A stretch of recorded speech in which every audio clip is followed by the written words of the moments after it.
Again, gandang kachika live! Basta po kayo mga kachika. Andito na naman po tayo sa panibago nating showbiz update. Maraming natuwa, maraming naging masaya kasi nakita na naman po natin muli si Mr. Alden sa All Out Sunday. Marami pong kinilig sa pagjujuwit nila ni Miss Heart Evangelista at Mr. Alden Richard. Kahit na po nakitan po natin na isang taon din po nagpahinga sa pag-perform si Mr. Alden Richard, kitang-kita po natin yung kahusayan po niya sa pagkanta at pagsayaw at lalo na po sa pag-host. Ngunit marami rin pong naapansin kay Mr. Alden Richard na segue. Ginawa na naman po niyang segue itong pagtanong po ni Mr. Christian Bautista. Ito nga po, tinanong po ni Mr. Christian Bautista kung ano ba ang balak o kung ano ang gagawin ni Mr. Alden this coming February 14, Araw ng Mga Puso. At syempre, tulad po ng inaasahan natin, hindi po siya umamin at ito po ang kanyang sagot. Sabi niya, hinihiling lang po na sa mga partner kung ano yung gusto nilang gawin that time or sa Araw ng Mga Puso, sana is matagumpay or maging masaya ang mga may partner. Ang galing talaga ni Mr. Alden Richard na umiwas sa tanong. Ang galing niyang sumagot para maiwasan yung tanong sa kanya. Talaga namang makikita natin na gusto talaga ni Mr. Alden Richard na maging private, maging privado yung kanyang love life. Kaya hindi po siya ni katiting, wala po siyang sinishare na kung ano yung magiging balak niya. At syempre, hindi naman na po tayo aasa na this coming February 14 is may paayuda ang Kat din. Isipin po natin o unawain natin na magiging privado po yung kanilang pagsasama. Sabi kong to, alam ko marami na naman itong magbabash sa akin. Marami na namang magsasabi na gaano ba daw ako kasigurado na magiging magkasama itong dalawa sa February 14. Kung hindi man sa February 14 sila magkakasama, pero gagawin din po nila yung pag-date kasi ngayon po yung nararamdaman ko at nakikita ko sa bawat kilos nila nung time na nagbibigay po sila ng ayuda kung gaano ka protective o gaano kapahalaga ni Mr. Alden Richard si Miss Catherine Bernardo. At isipin niyo po kung wala pong talagang Kat din, ito kapwa co-actor o co-actress ni Mr. Alden Richard, pansin nyo rin po na pati rin po sila is parang kinukutya kung ano yung na may alam sila, na alam po natin na may alam sila sa love life ni Mr. Alden Richard na parang gusto nilang paaminin. Akalain niyo po si Miss Heart Evangelista, ang sinabi niya, yung sa isang bulaklak na dala ni Mr. Alden Richard, ang sabi niya, ibigay mo na yan sa chosen mo, sa nagugustuhan mo. Yun ang sabi niya. Parang talagang isiningit pa ni Miss Heart Evangelista ang pang-aasar kay Mr. Alden Richard. Kapwa po niya mga ka-artista, alam po nila na may love life po itong si Mr. Alden Richard. Kaya nga po siya kinukutya or binibiro. Kasi nga po, alam din po nila na totoo pong may Alden. Totoo pong may Kat din. Hindi pala Alden. Totoo pong may Kat din. Kaya po dun sa mga fans po ng Kat ngayon, bahala po kayo i-bash po ako.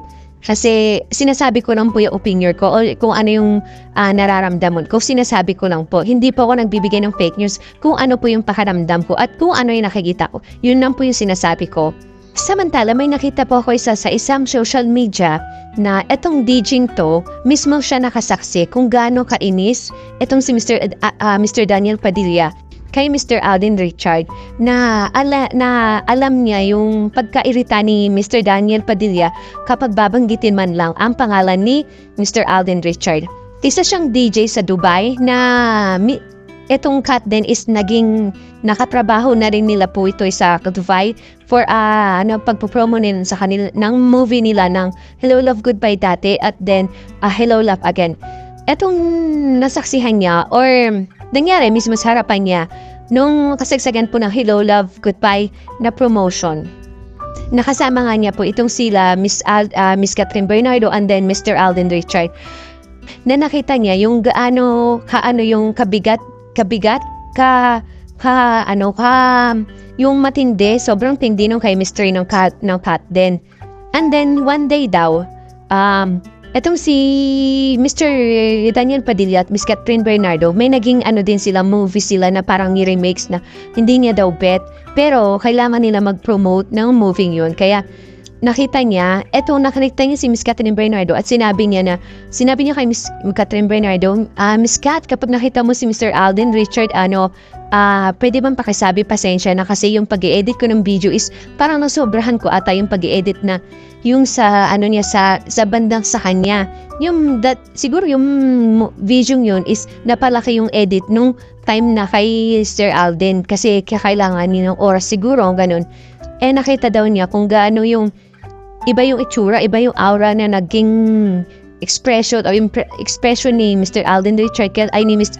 Daniel Padilla nung nabanggit nga yung si Mr. Alden Richard. Kaya siya mismo nasaksihan and then nabalitaan. Ewan ko kung nabalitaan niyo po ito pero sa akin kasi nakita ko to siya sa social media or ko siya na as in talagang napanood ko siya. Na eto nga pong nung time na yung Hello Love Goodbye na tinitipin po nila sa Hong Kong, may nangyari po na totoo nga pong dumaraw itong si Mr. Daniel Padilla sa set, di ba? Ang pinalabas po ng media, ng ABS-CBN News, ng media, pampakilig, sinabi nila na itong si Mr. Daniel Padilla pumunta para dalawin or surpresahin itong si Miss Catherine Bernardo kasi nga nami-miss daw ko, no, ganun. Pero yun is, tama naman po yung hula ko, tama yung pagkakaano ko sa pangyayaring yun, na totoo naman po at naging legit po siya na nung time pa lang yun is nadaaway po pala itong si Miss Catherine Bernardo at Mr. Daniel Padilla.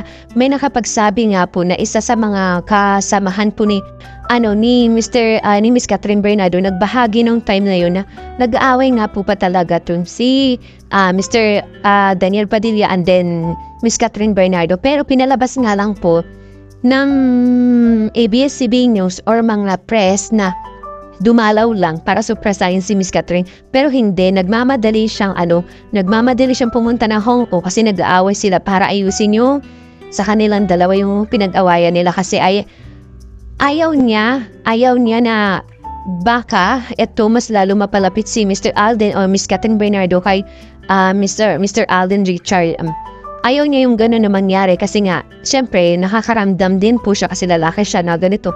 At kita naman po natin from the start na etong si Miss Catherine Bernardo at Mr. Alden Richard is napakalaki yung chemistry nila. At ramdam po, doon time naging fan ako ng Kat din, ramdam ko siya talaga nung nagsimula ang Hello Love Goodbye na kita ko sa isang video na talagang sobra yung pagkikare ni Mr. Alden Richard kay Miss Catherine Bernardo kahit na parang may pader pero gusto niyang alagaan, parang ganun.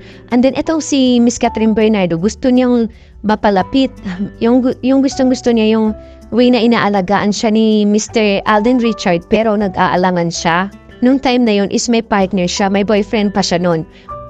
Ewan ko po kasi ako napansin ko to sa isang video nila, hahanapin ko yun nakita ko po yun tinanong po ng isang press or nag-interview sa kanila kung sa inyo sa inyo ano yung song sa buhay niyo yung ibibigay niyong song, anong title.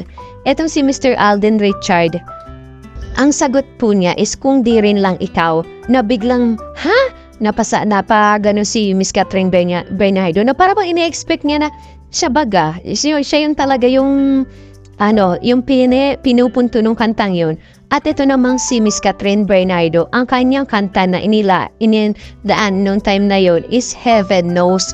Sabi nga, parang ang gusto niyang sabihin kay Mr. Alden Richard na malay natin, darating din yung araw. Parang yung langit na lang ang nakakaalam. Time na yon is talagang sobrang makikita mo na talaga yung may pagkagusto sila sa isa't isa, lalo pa kaya sinasabi ko nga dinidiin ko talaga na may Kat din kasi lalo pa kaya ngayon nagkasama sila na isang buwan mahigit sa Canada para mag-shooting ng Hello Love Again. Mas lalong nakilala nila yung isa't isa, mas lalong minahal nila ang bawat isa.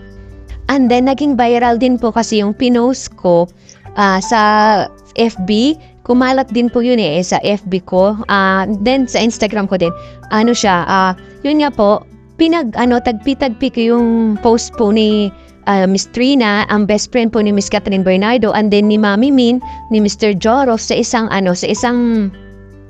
Doon po sa isang banda po sa sa Canada na nakalimutan ko na po yung name niya. Kung tandaan niyo pa po yung time na yun is i-comment niyo po kung anong place na po yun. Basta sa Canada po yung makikita po yung iba't ibang kulay. Yung ganon. Nakita na magkayakap and then ang caption ni Miss Trina, saksi sila sa pagmamahala ng dalawa. Pero siyempre, kaya naging viral yun kasi makikita mo naman yung height niya tugma kay Miss Catherine Bernardo. Yung height at buhok ni Mr. Alden tugma kay Mr. Alden Richard. Kaya hindi mo posibleng hindi sila yun. Kahit na marami nagsasabi na dilulo ako sa cat din. Pero po, totoo po, inaamin ko po na alam ko po, ramdam ko po na etong cat din, may cat din po talaga. Panatag po ako na may cat din. Nagiging lang po sila. Parang sumusunod sila sa mga pinapayo ng iba. Mas lalo yung payo ni Mr. Coco Martin Coco Martin at din ng friend po ni Miss Catherine Bernardo na si Miss Julia Montes na maging ganon din po na kahit na sino magtanong or paaminin sila is hindi sila aamin kung ano yung relasyon na meron sila. Ako naman po tayo sa ibang showbiz update. Ito na nga po, ang kapuso na si Miss Gabby Garcia ang magiging bagong host sa susunod na season ng Pinoy Big Brother. Ito ang inanunsyo ng GMA7 at ABS-CBN ngayong araw, February 9, 2025. Napili ang kapuso actress na magiging host sa PBB Celebrity Edition Collab, ang inaabangan na season ng reality show na ipapalabas sa Kapuso Network. Kasamahan nga po ang mainstay host ng PBB mula sa Kapamilya Network na sina Mr. Roby Domingo at Miss Bianca Gonzalez. Sa kanyang Facebook post, ipinahayag ni Miss Gabby na excited na siya para sa bagong show. Ibinulgar na din po ni Miss Gabby Garcia na binalak niya sumali sa PBB 13 years ago. Fun fact, back in 2012 ay audition for PBB Teen Edition Season 4. Fast forward to 2025, looks like I was meant to host instead. Or who knows, maybe there's still more in store. Saad ng 26 years old na sa Encantadia Star. Tradisyon nga po sa PBB na ang mga nagiging host nito ay mga dating housemates sa bahay ni Kuya. Sa katunayan, si Ruby ay ang runner-up sa PBB Teen Edition Plus noong 2008. Si Miss Bianca naman ay third placer sa PBB Celebrity Edition buwan noong 2006. Kung hindi naging dating housemate ang host ay pinapasok naman ito ng ilang araw sa bahay ni Kuya bilang house guest. Naranasan ito ng dating mga PBB host na sina Maria Rodriguez, Miss Tony Gonzaga at Miss Alex Gonzaga. Dahil dyan, inaasahan din ng PBB fans na ipapasok si Miss Gabby Garcia sa bahay ni Kuya bilang house guest.